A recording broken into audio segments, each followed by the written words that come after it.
Chapter 10. An Explosion. Day after day the spider waited, head down, for an idea to come to her. Hour by hour she sat motionless, deep in thought. Having promised Wilbur that she would save his life, she was determined to keep her promise. Charlotte was naturally patient. She knew from experience that if she waited long enough, a fly would come to her web, and she felt sure that if she thought long enough about Wilbur's problem, an idea would come to her mind. Finally, one morning toward the middle of July, the idea came. "Why, how perfectly simple," she said to herself. "The way to save Wilbur's life is to play a trick on Zuckerman. If I can fool a bug," thought Charlotte, "I can surely fool a man. People are not as smart as bugs." Wilbur walked into his yard just at that moment. "What are you thinking about, Charlotte?" he asked. "I was just thinking," said the spider, "that people are very gullible." "What does gullible mean?" "Easy to fool," said Charlotte. "That's a mercy," replied Wilbur, as he lay down in the shade of his fence and went fast asleep. The spider, however, stayed awake, gazing affectionately toward him and making plans for his future. Summer was half gone.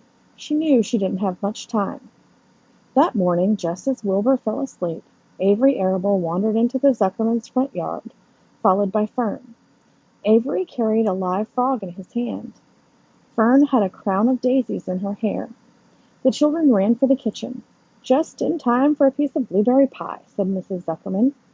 "Look at my frog," said Avery, placing the frog on the drain board and holding out his hand for pie. "Take that thing out of here," said Mrs. Zuckerman. "He's hot," said Fern. "He's almost dead, that frog." "He is not," said Avery. "He lets me scratch him between the eyes." The frog jumped and landed in Mrs. Zuckerman's dishpan full of soapy water. "If you're getting your pie on you," said Fern. "Can I look for eggs in the hen house, Aunt Edith?" "Run outdoors, both of you, and don't bother the hens." "It's getting all over everything," shouted Fern. "His pie is all over his front." "Come on, frog," cried Avery. He scooped up his frog. The frog kicked, splashing soapy water onto the blueberry pie. "Another crisis," groaned Fern. "Let's swing in the swing," said Avery. The children ran to the barn. Mr. Zuckerman had the best swing in the county. It was a single, long piece of heavy rope tied to the beam over the north doorway. At the bottom end of the rope was a fat knot to sit on. It was arranged so that you could swing without being pushed. You climbed a ladder to the hayloft. Then, holding the rope, you stood at the edge and looked down and were scared and dizzy. Then you straddled the knot so that it acted as a seat.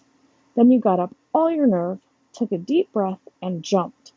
For a second you seemed to be falling to the barn floor far below, but then suddenly the rope would begin to catch you, and you would sail through the barn door going a mile a minute, with the wind whistling in your eyes and ears and hair. Then you would zoom upward into the sky and look up at the clouds, and the rope would twist and you would twist and turn with the rope. Then you would drop down, down, down out of the sky and come sailing back into the barn, almost into the hayloft. Then sail out again, not quite so far this time. Then in again, not quite so high. Then out again. Then in again. Then out. Then in. And then you'd jump off and fall down and let somebody else try it. Mothers for miles around worried about Zuckerman's swing. They feared some child would fall off. But no child ever did.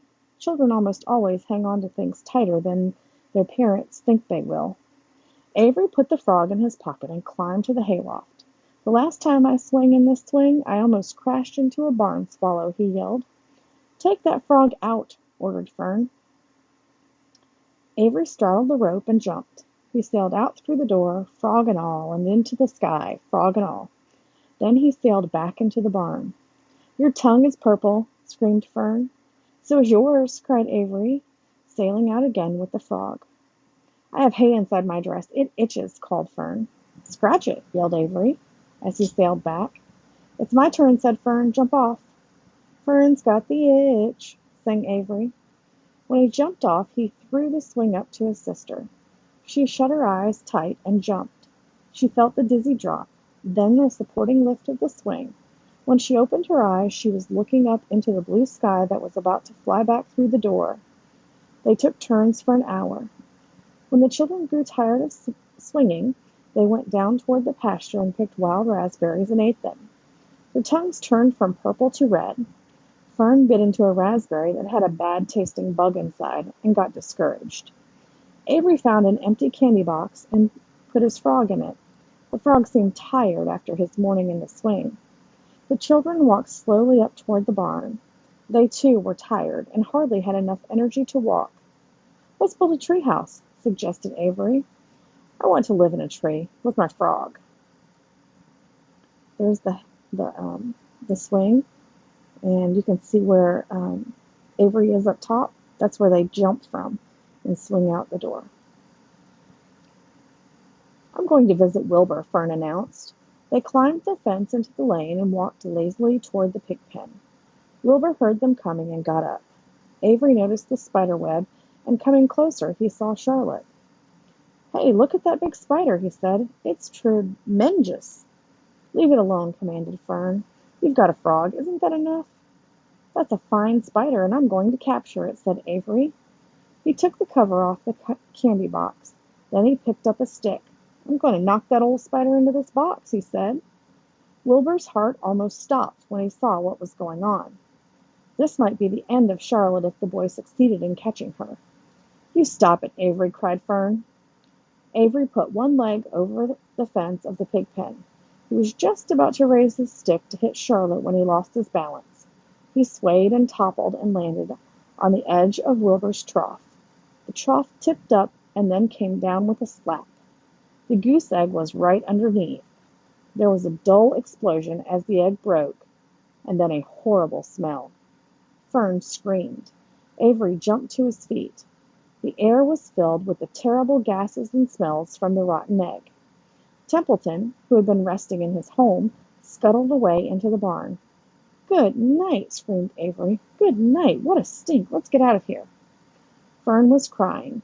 She held her nose and ran toward the house. Avery ran after her, holding his nose. Charlotte felt greatly relieved to see him go. It had been a narrow escape. Later on that morning the animals came up from the pasture, the sheep, the lambs, the gander, the goose, and the 7 goslings.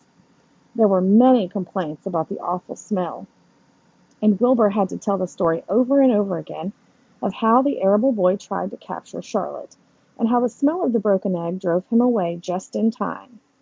"It was that rotten goose egg that saved Charlotte's life," said Wilbur. "The goose was proud of her share in the adventure." "I'm delighted that the egg never hatched," she gabbled. Templeton, of course, was miserable over the loss of his beloved egg, but he couldn't resist boasting. "It pays to save things," he said in a surly voice. "A rat never knows when something is going to come in handy. I never throw anything away." "Well," said one of the lambs, "this whole business is all well and good for Charlotte, but what about the rest of us? The smell is unbearable." "Who wants to live in a barn that is perfumed with rotten egg?" "Don't worry, you'll get used to it," said Templeton. He sat up and pulled wisely at his long whiskers, then crept away to pay a visit to the dump. When Lurvy showed up at lunchtime carrying a pail of food for Wilbur, he stopped short a few paces from the pig pen. He sniffed the air and made a face. "What in thunder?" he said. Setting the pail down, he picked up the stick that Avery had dropped and pried the trough up. "Rats," he said. "Phew! I might have known a rat would make a nest under this trough. I hate rats. Oh, how I hate a rat." And Lurvy dragged Wilbur's trough across the yard and kicked some dirt into the rat's nest, burying the broken eggshell and all Templeton's other possessions. Then he picked up the pail. Wilbur stood in the trough, drooling with hunger. Lurvy poured. The slops ran creamily down around the pig's eyes and ears. Wilbur grunted. He gulped and sucked and gulped, making swishing and swooshing noises, anxious to get everything at once. It was a delicious meal. Skim milk, wheat middlings, leftover pancakes, half a doughnut, the rind of a summer squash, 2 pieces of stale toast, a third of a ginger snap, a fish tail, 1 orange peel, several noodles from noodle soup, the scum off a cup of cocoa, excuse me, an ancient jelly roll, a strip of paper from the lining of the garbage pail, and a spoonful of raspberry jello. Wilbur ate heartily. He planned to leave half a noodle for half a noodle and a few drops of milk for Templeton. Then he remembered that the rat had been useful in saving Charlotte's life, and that Charlotte was trying to save his life, so he left a whole noodle instead of a half. Now that the broken egg was buried, the air cleared and the barn smelled good again. The afternoon passed and evening came. Shadows lengthened. The cool and kindly breath of the evening entered through the doors and windows. Astride in her web, Charlotte sat moodily eating a horsefly and thinking about the future. After a while she bestirred herself. She descended to the center of the web, and there she began to cut some of her lines. She worked slowly but steadily, while the other creatures drowsed. None of the others, not even the goose, noticed that she was at work. Deep in his soft bed Wilbur snoozed.